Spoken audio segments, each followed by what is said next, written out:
Hi, I'm Justin Barrett. I'm president of Blueprint 1543. I'm a psychological scientist and former university professor. And welcome to this, my final full episode in the series After 65, AFTER 65. That's an acronym for action or activity, F for fun, T for thought, thinking, E for eating, and R, relationships. These are 5 areas that we can do things, we can take steps to have a good, full life as we get older. I'm drawing a bit from Daniel Levitin's really helpful book, Successful Aging. He's a cognitive neuroscientist who is trying to give us some tools for having healthy brains and healthy minds, and therefore healthy relationships and just lives as we get older. So I've tried to glean from some of his advice and other kind of research that I've been doing to try to make some practical suggestions for those of us as we're getting older. And of course, we're all getting older. If you're lucky, you're getting older. So are relationships. We're relational beings. Biblical wisdom is full of emphases on relationships. You can trace it from Genesis all the way through. Relationships matter in the Bible. Jesus is perhaps the most clear on this, summarizing the law and the prophets in terms of loving God, a relationship, and loving others, relationships. He tells his disciples that they will be marked by how well they love each other. Those are supposed to be the true marks of being a Christ follower, is loving well, having strong relationships. And this emphasis on good relationships, of course, is not a surprise. We are fully, deeply relational animals. You've probably picked up news headlines that there are other relational animals out there. Sure enough, there are. Elephants have been getting a lot of love lately, so I'm wearing my elephant tie. In fact, it's a tie with elephants cozying up together. And yeah, because they are deeply relational animals. They're not just herd animals. They seem to actually, there's evidence now that they know each other's names. And I'm going to put that in scare quotes, names. They have distinctive calls for each other, which is kind of cool. There are reports that they grieve the death of each other and other kinds of very social and interesting kinds of behaviors in elephants. But as social, as interpersonal as elephants are, humans take it to a whole nother level. We are deeply relational animals. And even though some of those of us, like me, who are slightly introverted, have visions of maybe being a lighthouse keeper so we can get away from people, like Lampy and Pete's Dragon, it's probably not what's best for us. I mean, even superheroes need their buddies.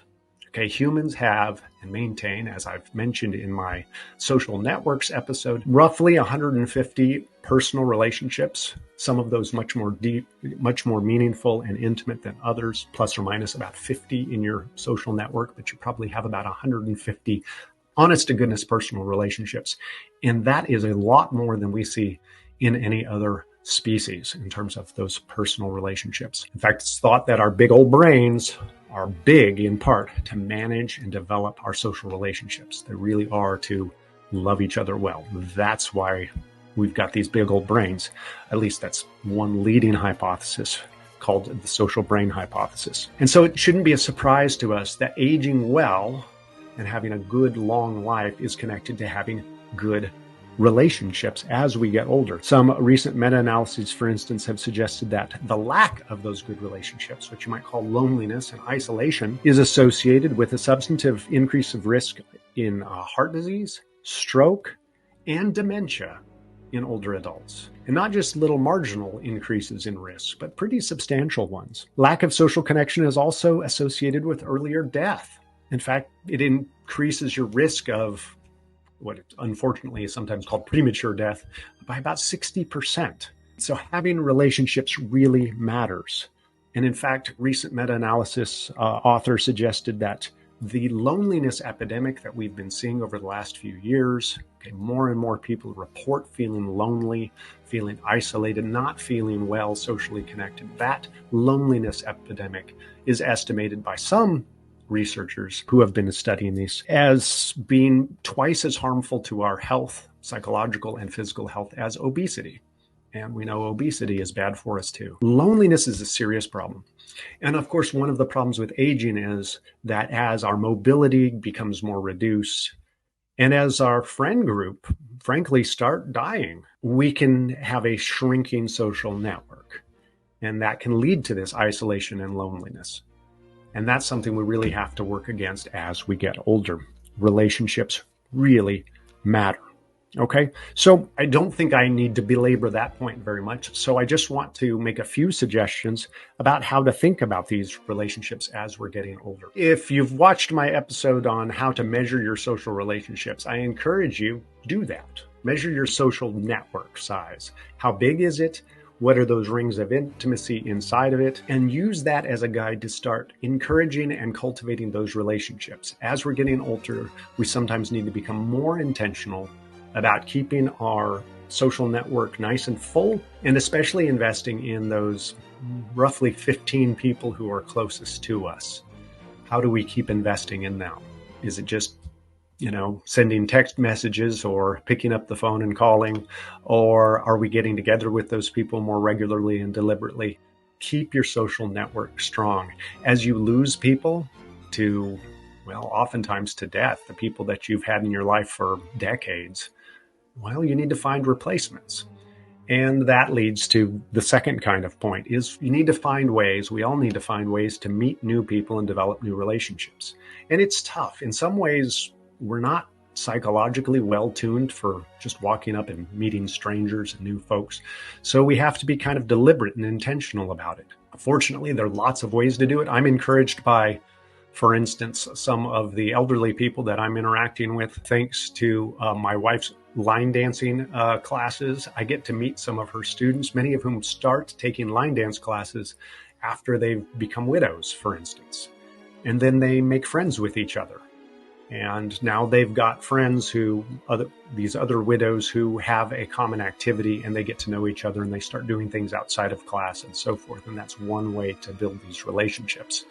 And lest you think, because I mentioned widows, there are widowers who have done the same thing. And widowers often are very popular in these groups because they are not as plentiful, because men, of course, die younger typically. So meet new people, fill up that social network the best you can. Maybe find volunteer activities or other kinds of part-time jobs where you are forced to interact with people. I don't just mean the Walmart greeter type of thing, but think about being a docent or a tour guide at a museum or historic site.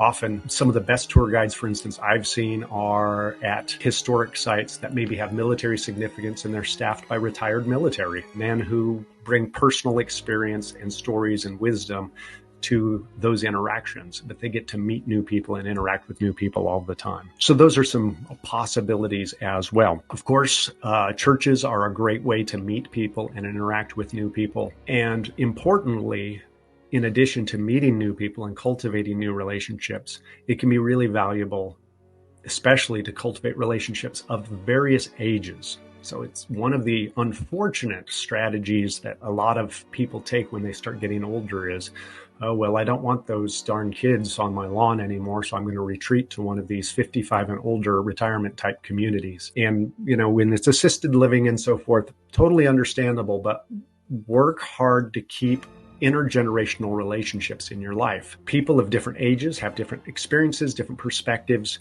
that help enliven you, teach you new things as you're getting older so that your brain stays nimble, your relationship skills stay nimble, so you stay in tune with what's going on in the world. And on the flip side, they get to benefit from you, your wisdom, your experiences, your differences in perspective. We all need each other in this. And so multi-generational types of relationships and social networks are really important as we're getting older. And I don't just mean hang out with old people and babies. Okay, so I see people do that sometimes too. Oh yeah, I'll watch the kids. No. You need relationships with all of the different ages in between, not just the babies and then your peer group who might be in their 70s or 80s. Try to make relationships with 20-year-olds, with teenagers. Be a friend to those different types of age groups. It's good for you. It's really great for them too. So those are some encouragements as well in terms of expanding your relationships. And finally, and importantly, all of the other areas of focus in this series, how we are active, how we're having fun, how we're thinking, and how we're eating, can be done socially as avenues for developing relationships. In this way, all 5 of these focuses can interact with each other and reinforce each other. Find activities you can do with other people of various ages. Find ways to have fun with other people. Find ways to think or to exercise your brain in social environments with other people. Find ways to eat with other people. Of course, eating is best when it's done socially. Relationships can be the kind of the wrapping that goes all around all 5 of these different emphases on aging well. So those are some of my encouragements. That's our relationships. Thanks for joining me for this series. I hope that you have found it useful. So that's AFTER, after 65, activity, fun, thinking or thought, eating, and relationships. These are 5 areas where we can invest so that we age well and have rich, abundant, and healthy lives as we're getting older. I hope you found this helpful and interesting. As always, please leave comments, suggestions, questions, any topics you'd like to hear me take up, or topics that I've already covered that you'd like me to go a little bit deeper. Please let me know. I'm Justin Barrett from Blueprint 1543. Keep aging well. See you next time.